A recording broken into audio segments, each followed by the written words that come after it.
Kini bersiaplah menemukan energi dan inspirasi baru di setiap hari, mulai dari saat teduh hingga saat malam tiba. Semua masalah dan tantangan yang kita alami dalam hidup kita, hadapi sebagai pahlawan yang gagah perkasa pakai kuasa Allah, dan balikkan situasi kegagalan menjadi kemenangan.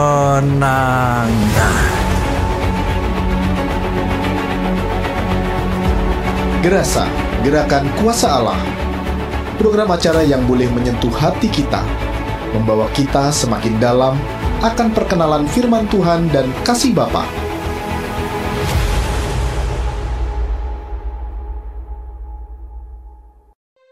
Shalom Bapak Ibu Saudara yang dikasih Tuhan, kembali kita bersama-sama dalam kasih dan berkat Tuhan. Pastikan Bapak Ibu Saudara sekalian, kita dengan rindu dan haus akan kasih Tuhan melalui kebenaran firman Tuhan.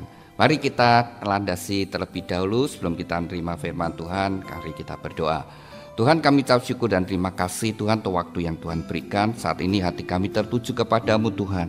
Kami buka hati kami, telinga rohani kami Tuhan, telinga jasmani kami Tuhan. Berbicara bagi kami Tuhan, hidupkan firman-Mu, dan kami percaya firman-Mu adalah kekuatan, dan firman-Mu memberikan tuntunan dalam kehidupan kami. Mari Roh Kudus Kau yang berkarya, kami serahkan pemberitaan firman-Mu di dalam kasih dan kuasa-Mu. Dalam nama Tuhan Yesus, kami sudah berdoa dan ucap syukur. Haleluya. Amin.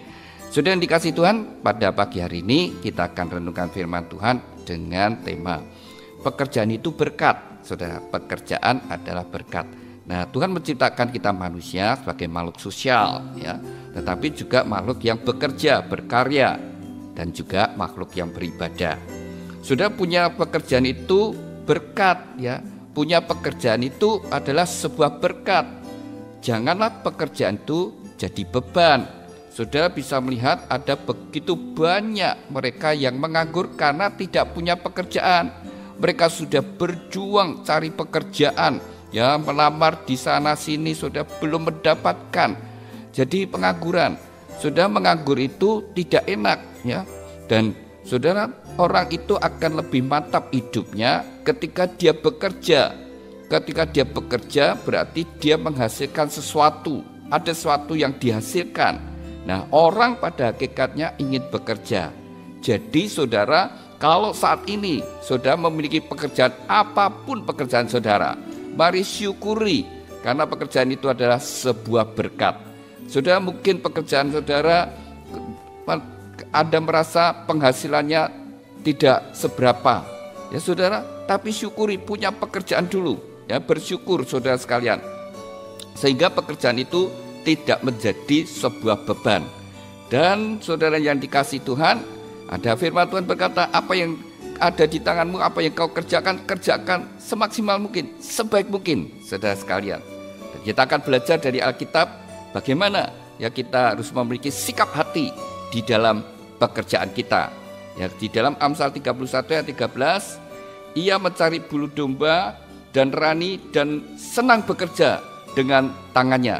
Ini kalau kita baca, ini berbicara tentang istri yang cakap. Istri yang cakap, suaminya tidak akan kekurangan keberuntungan. Suaminya percaya pada dia, dan dikatakan ayat 13 ini, ia mencari bulu domba dan rami dan senang bekerja dengan tangannya. Senang bekerja dengan tangannya. Sukacita bekerja, saudara. Orang yang bekerja dengan sukacita, dengan hati yang gembira, maka pekerjaan yang dia kerjakan, tanggung jawab yang dia harus hadapi, itu bukan sebuah beban, tetapi sesuatu yang menjadi kesukaan. Tetapi sebaliknya saudara sekalian, kalau bekerja dengan susah hati, dengan tertekan, maka pekerjaan ringan pun terasa menjadi berat. Jadi pertama, kita harus memiliki sikap hati dengan pekerjaan kita, senang dengan pekerjaan kita. Bapak Ibu saudara mesti senang dengan pekerjaan saudara, ya. Dan di mana engkau bekerja itu merupakan tempat menjadi kesukaan juga, salah satu kesukaan, senang saudara. Jadi ketika saudara senang dengan pekerjaan saudara, ketika saudara berangkat kerja, Anda sukacita, ya. Tapi kalau tidak senang dengan pekerjaannya, waduh, berat sekali ya bekerja itu saudara. Sama kalau murid-murid saudara yang masih studi, kalau sekolah itu merupakan kesukaan, maka saudara semangat, dia itu bangun tidur, wah dia mau persiapkan diri untuk berangkat sekolah saudara. Karena belajar adalah menjadi sebuah kesukaan. Tapi yang malas sekolah sudah, ketika dia bangun, ini hari ini harus sekolah, rasanya berat, saudara sekalian, berat dan menekan. Jadi apa yang harus menjadi bagian kita, saudara sekalian, ya, bekerja, belajar, itu biarlah menjadi sebuah kesukaan. Senang bekerja dengan tangannya, haleluya, sudah dikerjakan, senang, saudara sekalian. Nah, sudah, kalau orang senang dengan pekerjaannya, seringkali juga hasilnya maksimal, ya, lebih maksimal, lebih baik dan sebagainya. Ada dampaknya, saudara sekalian, ya. Lalu dia punya semangat di dalam bekerja, ya, karena dia senang dengan pekerjaannya. Lalu juga jadi kreatif dan mungkin juga jadi inovatif, ya. Akan muncul, saudara sekalian. Mesti harus senang dengan pekerjaan, suka dengan pekerjaan. Mari kita baca di dalam firman Tuhan kembali, saudara. Kolose 3 ayat 23-24. Apapun juga yang kamu perbuat, perbuatlah dengan segenap hatimu seperti untuk Tuhan dan bukan untuk manusia. Kamu tahu bahwa dari Tuhanlah kamu akan menerima bagian yang ditentukan bagimu sebagai upah. Kristus adalah Tuhan dan kamu hambanya. Nah, saudara perhatikan. Saya ulangi firman Tuhan dari Kolose 3 ini, ayat 23. Apapun juga yang kamu perbuat, apa saja yang kita kerjakan, apa yang kita perbuat, perbuatlah dengan segenap hati, ya, dengan segenap hati, seperti untuk Tuhan dan bukan untuk manusia. Jadi diperingatkan, apapun yang kamu perbuat, apa yang kamu kerjakan, kerjakanlah dengan segenap hati, ya, dengan sepenuh hati, tidak setengah hati, tapi dengan segenap hati. Sudah kerjakan. Kalau saudara sudah bekerja di satu perusahaan, ya, bekerjalah sebaik mungkin, saudara, dengan segenap hati kerjakan, saudara. Mungkin kau merasa upah yang aku terima tidak seperti apa yang ku kerjakan, ya. Maksudnya tidak adil, ya. Aku kerja keras seperti ini, kok saya dapatkan sebegini. Tapi saudara, ketika engkau bekerja harus punya sikap hati, ya, seperti yang Tuhan ajarkan, tetap dengan segenap hati. Bekerja, saudara, dan seperti untuk Tuhan, bukan untuk manusia. Tapi kita punya Tuhan di atas segala Tuhan, yaitu Tuhan, ya, Tuhan. Jadi yang saat ini Tuhan percayakan untuk kita kerjakan, mari kita kerjakan dengan segenap hati kita, ya, tidak setengah-setengah, tapi segenap hati dengan kesadaran. Saya bekerja ini bukan sekedar hanya untuk manusia, bukan untuk diri saya, bukan untuk keluarga saya, bukan untuk kesenangan saya, bukan untuk kekayaan saya, tetapi saya bekerja untuk Tuhan. Nah, sikap hati ini yang penting, saudara sekalian. Tuhan melihat sikap hati kita. Ketika kita kerja bagaimana? Nah, bekerjalah seperti itu, saudara. Yang Tuhan inginkan, bekerja dengan sungguh-sungguh, punya tanggung jawab yang sungguh-sungguh, saudara. Sehingga Tuhan pun akan menyertai kita dalam pekerjaan. Tuhan akan memberikan hikmatnya, Tuhan akan memberikan, ya, kekuatan, dan saudara bisa menikmati pekerjaan saudara.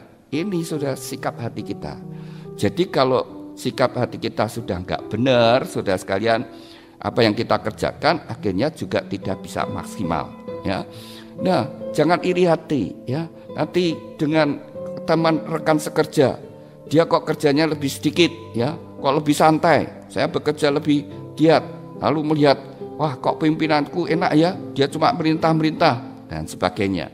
Kita harus nyadari, mereka punya pekerjaan tanggung jawab masing-masing. Pemimpin punya tanggung jawab sendiri, pekerjaan sendiri. Dia harus mengembangkan, dia harus berpikir dan sebagainya. Ada yang pekerjaan memang pelaksana untuk melaksanakan pekerjaan. Jadi saat ini saya ajak saudara sekalian, apapun pekerjaan, baik pekerjaan sebagai, ya, di dalam rumah tangga, baik sebagai suami, sebagai istri, saudara sekalian, sebagai orang tua, ya, kita mengerjakan apa yang menjadi tanggung jawab kita di dalam kehidupan rumah tangga kita. Ketika kita kerjakan dengan segenap hati, kita akan bersukacita, ya, senang, saudara sekalian, hati kita senang, dan itu yang menyenangkan hati Tuhan, yang juga menjadi berkat, saudara sekalian. Jadi apa yang saat ini saudara miliki, pekerjaan yang Tuhan sudah percayakan, kerjakan dengan sebaik-baiknya. Saudara, satu hal ya, bahwa pekerjaan itu sebuah berkat ya, sebuah anugerah. Benar saudara ya, sebuah berkat. Ini ada satu kisah yang memberi inspirasi pada saya ya, bisa menjadi inspirasi bagi kita semua. Satu kali ada seorang yang sejak lahir itu ada kelainan cacat di kakinya ya, dia timpang ya, dia berjalannya timpang dan juga sisi satunya tangannya juga tidak ada yang agak lemah saudara ya. Secara fisik dia memang tidak sempurna ya, ada kelemahannya, jadi jalan pun dia tidak bisa lancar dan tangan yang satu juga tidak begitu bisa dipakai dengan maksimal.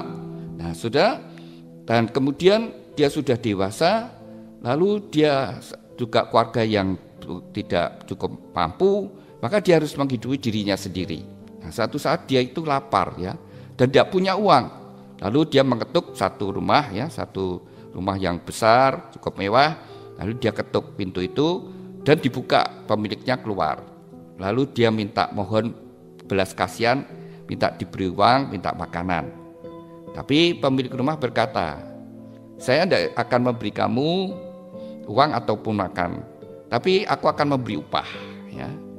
Ini ada bata ya, ada tumpukan bata. Tolong bata ini dipindah dari sisi kanan ke sisi kiri ya. Suruh pindah saudara ya. Jaraknya kurang lebih 10 meteran. Suruh pindah. Semua bata ini tolong dipindahkan. Dan dia mengeluh, Pak, Bapak kan tahu saya ini kan seperti ini. Saya timpang, jalannya pun agak sulit. Tangan saya juga tidak begitu bisa dipakai, satunya tidak begitu kuat, maksudnya seperti itu. Masa saya suruh pindahkan batu sebanyak itu ke sana, ke satu sisi. Tidak bisa toh Pak, belas kasihan dong Pak, dan sebagainya. Nah Tuhan yang pemilik rumah itu ya berkata, terserah kamu. Kalau kamu memang mau dapat makanan dan aku akan memberi juga uang, ya kamu tolong pindahkan ini batu, tolong pindahkan bata ini ke satu sisi ini. Karena dia terpaksa dan lapar, dia kini punya uang, ya sudah dia mau. Ya sudah, kemudian dia mulai ngerjakan dengan susah payah, benar susah payah saudara. Ya dia bertati-tati, dia pindahkan bata satu demi satu, terus dia pindahkan saudara. Terus dia kerja, ya dia membutuhkan waktu cukup lama sampai 5 jam lebih ya, baru dia selesai, dia menyelesaikan pindah. Dan kemudian dia ketuk pintu dan pemilik rumah itu lihat, oh sudah dipindah, oke, dia kasih makan dan kasih sedikit uang bagi dia. Wah dia nerima, dia berterima kasih, dia makan dan bawa dia pulang. Sudah, nah uang yang dia terima akhirnya juga habis ya, dan dia lapar lagi. Dia datang lagi pada bapak itu ya, pemilik rumah itu. Dia ketuk lagi, Pak, saya minta makan dan ya beri aku sedikit uang.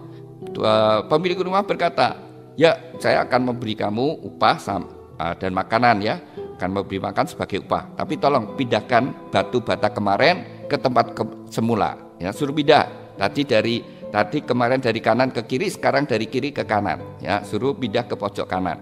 Nah sudah, ya dia sekarang bukannya mengeluh, karena dia sudah bisa. Kemarin saya sudah bisa pindahkan semua itu.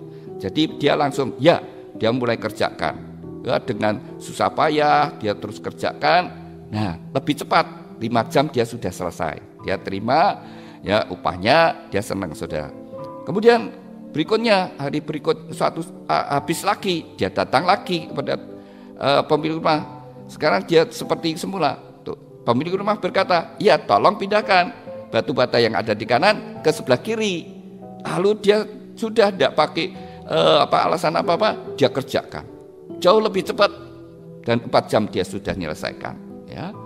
Dan kemudian berikutnya satu hari dia datang lagi, suruh pindahkan lagi dari kiri ke kanan dan lebih cepat ya. Dia lebih tangkas, lebih cepat, dalam 3 jam sudah selesai.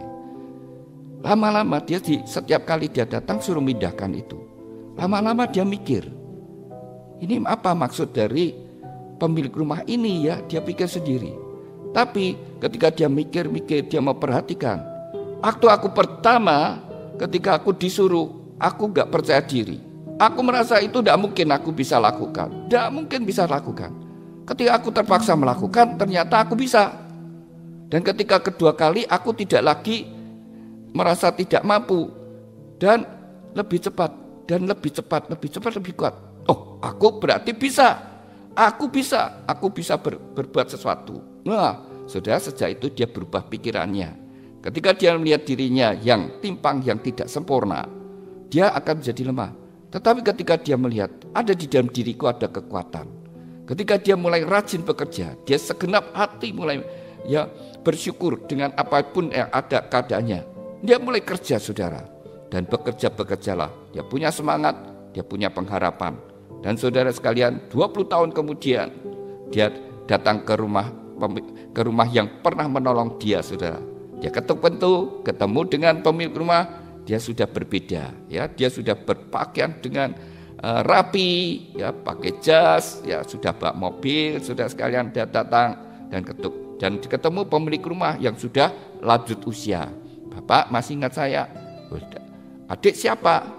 Saya dulu itu loh Pak, yang timpang. Dia tetap jalannya timpang, yang Bapak suruh saya minta, dan Bapak suruh saya mindahkan bata ini bolak-balik. Oh, kamu nak? Oh iya, saya terima kasih Pak. Karena Bapak lah yang mengubahkan dari dulu aku melihat diriku yang tidak sempurna ini, dan aku bisa melihat bahwa di dalam diriku ada hal-hal yang luar biasa. Ketika aku bekerja dengan sepenuh hati, dengan senang hati, saya belajar dari disuruh Bapak. Pertama, saya mengeluh dengan berkeluh kesah, bersungut-sungut, aku mengerjakan itu semua.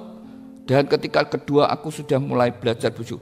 Berikutnya aku belajar, terus pekerjaan yang suruh mindah-mindah itu sesuatu yang bukan lagi beban, tetapi sesuatu ada pengharapan. Dan itu yang membuat mendorong aku untuk bekerja. Dan aku boleh mengalami terobosan, mengalami berkat Tuhan.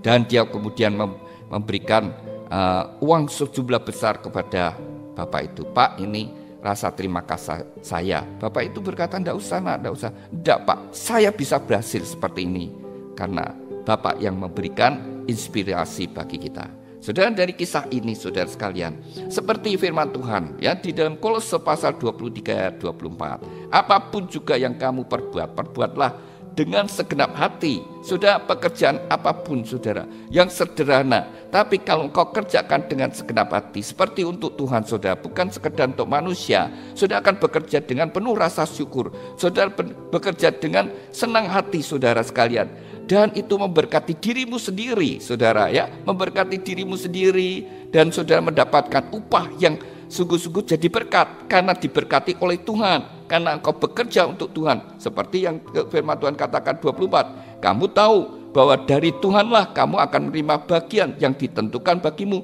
sebagai upah. Kristus adalah Tuhan dan kamu hambanya. Nah, saudara, kita harus nyadari bahwa dunia dengan segala isinya adalah milik Tuhan. Kalau kita bekerjalah seperti untuk Tuhan, saudara ya. Kita menerima upah dari Tuhan, sehingga berkat yang saudara terima memang melalui ya. Kalau Anda bekerja di suatu perusahaan, engkau menerima ya gaji, menerima berkat saudara melalui perusahaan itu, saudara. Tetapi itu adalah berkat ya. Saudara menerima upah yang diberkati oleh Tuhan, sehingga berkat itu bisa kau nikmati ya, bisa dinikmati dengan keluarga. Nah, bekerja dengan segenap hati. Lalu ada satu ayat lagi, 1 Korintus 16 ayat 14. Lakukan segala pekerjaanmu dalam kasih. Ya, lakukan segala pekerjaanmu dalam kasih, saudara sekalian. Ini intinya, saudara. Allah itu kasih, maka Tuhan juga rindukan dalam segala hal. Kita dasarnya adalah kasih. Bekerja pun dengan sikap hati karena kasih. Sehingga saudara, ketika engkau bekerja di perusahaan manapun, engkau akan mencintai pekerjaanmu, mencintai perusahaanmu, engkau akan mencintai orang yang ada di sekitar saudara. Dan akhirnya engkau akan jadi berkat, engkau akan jadi terang dan garam dunia. Saudara yang dikasihi Tuhan, mari saudara sekalian, apa yang Tuhan percayakan, termasuk di dalam kehidupan kita di dalam rohani. Ibadah itu juga suatu pekerjaan yang Tuhan berikan bagi kita. Ibadah kepada Tuhan, datang pada Tuhan, kita meninggikan Tuhan, memuliakan Tuhan dengan segenap hati untuk Tuhan, saudara. Nah, saudara, pekerjaan kita, tanggung jawab kita juga akan merupakan ibadah kita. Ibadah itu adalah kita sikap hati kita kepada Tuhan, tunduk kepada Tuhan, saudara sekalian. Jadi dalam hidup kita, ketika kita jadi anggota keluarga, jadi suami yang mengasihi istri dan anak-anak, itulah ibadahmu di dalam rumah tangga bagi Tuhan. Istri yang mengasihi suami dan anak-anak dan bertanggung atas rumah tangganya, berjuang untuk kebahagiaan rumah tangganya, engkau sudah melakukan ibadah, ya, engkau melakukan, ya, tanggung jawabmu kepada Tuhan. Dan Tuhan sendiri berkata, kau akan mendapatkan upah dari Tuhan. Dan kau menikmati semua apa yang kau kerjakan dengan kasih tadi dalam kehidupan keluarga saudara. Itu saudara yang dikasih Tuhan. Itu yang Tuhan rindukan. Maka dalam pekerjaan apapun, dalam pelayanan juga demikian. Kalau saudara melayani, mungkin saudara berdoa, ya tidak banyak orang tahu apa yang kau lakukan. Tapi saudara kerjakanlah doamu itu, ya, dengan sungguh hati untuk Tuhan. Dan kemudian dengan dasar kasih, maka Tuhan akan memberikan upah. Tuhan yang akan memberikan kuasa anugerahnya kepada kita sekalian. Apapun, saudara sebagai KKS, kelompok sel, kerjakan kelompok sel sebagai ibadahmu kepada Tuhan dengan sepenuh hati, saudara sekalian. Nah, dengan kasih dalam apapun, saudara sekalian, ya, di dalam ibadah pelayanan apa, saudara sekalian, lakukan itu semua karena untuk Tuhan, dan dasarnya adalah kasih. Maka kita akan bekerja dengan segenap hati kita. Dan sekali lagi saudara, ketika kita dengan demikian, pekerjaan bukan lagi beban, tapi pekerjaan adalah sebuah berkat. Dan saudara bisa menikmati, karena Tuhan berkata, Tuhan yang akan memberikan. Kamu tahu bahwa dari Tuhanlah kamu akan menerima bagian yang ditentukan bagimu sebagai upah, ya, mendapatkan bagian dari Tuhan sebagai upah. Jadi apa yang kita terima, saudara, sehingga benar-benar jadi berkat bagi hidup kita, ya, membuat, ya, kita bisa menikmati. Sudah perhatikan, kalau mendapat kekayaan bukan dari berkat dari Tuhan, satu yang jelas bisa menjebak orang itu sendiri, ya. Pada akhirnya dia bisa kehilangan keselamatan daripada Tuhan, ya, terjerat dengan kekayaan. Kan Tuhan berkata, ya, jangan orang yang kaya susah masuk surga, ya, bukan semua orang kaya, ya, tetapi susah, saudara, karena seringkali terjerat dengan kekayaannya. Nah, terus juga ayat mengingatkan, jangan kepingin cepat kaya. Nah, kalau orang dikuasai kepingin cepat kaya, maka pikirannya, segala perbuatannya hanya berpikir bagaimana aku cepat kaya. Segala jalan bisa dilakukan, segala cara dilakukan demi mendapat kekayaan. Dan ketika dia mendapatkannya, itu bukan upah dari Tuhan, maka itu akan menjadi jerat bagi dia sendiri dan bisa juga menjadi hal-hal yang tidak membawa kebahagiaan di dalam kehidupan rumah tangganya. Atau saudara yang diterima bisa bocor. Ya, saudara yang dikasih Tuhan, jangan sampai, ya, kekayaan itu jadi racun, ya, tetapi biar kekayaan itu menjadi sesuatu yang memberkati hidup kita. Karena kita bekerja dengan sungguh hati, dengan segenap hati untuk Tuhan. Ya, apapun yang Tuhan percayakan dalam hidup kita, mari kita kerjakan dengan segenap hati, dengan dalam kasih. Ya, saudara, 1 Korintus 16:14, ayat yang sederhana, 5 kata ini, tapi luar biasa. Lakukanlah segala pekerjaanmu dalam kasih. Lakukanlah segala pekerjaanmu dalam kasih. Sekali lagi saya katakan, lakukanlah segala pekerjaanmu dalam kasih, sehingga kita sungguh-sungguh kita bisa menikmati anugerah berkat Tuhan. Pekerjaan menjadi berkat bagi kita, bukan beban, tapi adalah berkat. Diberkatilah saudara yang bekerja, apapun pekerjaan saudara, senangi dan kerjakan dengan segenap hati di dalam kasih. Mari kita berdoa. Tuhan, kami mengucap syukur dan terima kasih untuk apa yang Tuhan berikan. Tuhan, biarlah kami memiliki sikap hati dengan apa yang saat ini kami kerjakan, Tuhan. Karena kami tahu ketika kami mengerjakan dengan segenap hati kami untuk-Mu, Tuhan, kami mendapatkan upah daripada-Mu, Tuhan.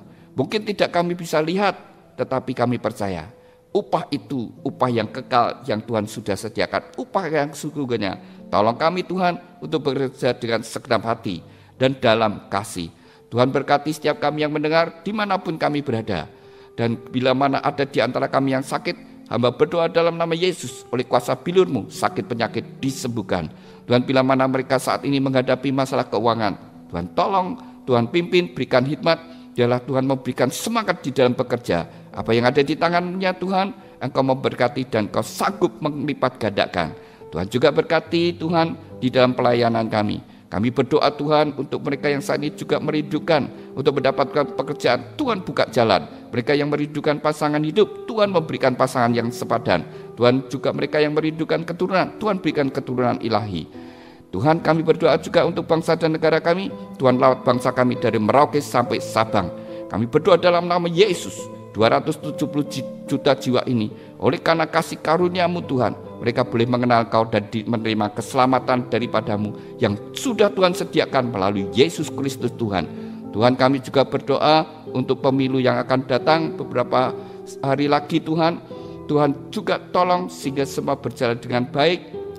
Dan kami bersyukur sebab kami percaya Tuhan sudah sediakan pemimpin yang terbaik, pemimpin yang takut akan Tuhan, yang mengasihi bangsa dan negara kami. Terima kasih Tuhan, semua ini kami kembalikan untuk kebesaran dan kemuliaan. Di dalam nama Tuhan Yesus, kami sudah berdoa dan ucap syukur.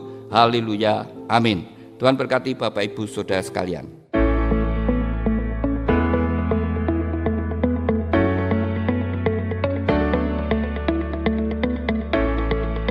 Shalom, kami mengajak Anda untuk bisa bergabung di ibadah keluarga Allah. Hari Sabtu jam 6 sore. Hari Minggu jam 6 pagi, jam 9 pagi, jam 1 siang, jam 4 sore, dan jam 7 malam. Dan Anda pun bisa streaming di www.elsyadafm.com atau di www.elsyadafm.in untuk menjangkau 1 juta jiwa diselamatkan dan mengenal Yesus. Bagaimana mereka bisa mengenal Kristus kalau bukan kita yang menceritakannya? Jadi tunggu apa lagi? Bergabunglah bersama kami dan mulailah saksikan imanmu dengan mengirimkan kesaksian Anda melalui WhatsApp di 0856 4100 0277. Mari kita dukung pekerjaan Tuhan dengan menabur di ladang Tuhan di radio melalui rekening BCA atas nama PT Radio Rema El Shaddai. Nomor rekening 392-036-7100. Biarlah melalui siaran radio El Shaddai FM, berita keselamatan sampai kepada bangsa-bangsa. Tuhan Yesus memberkati.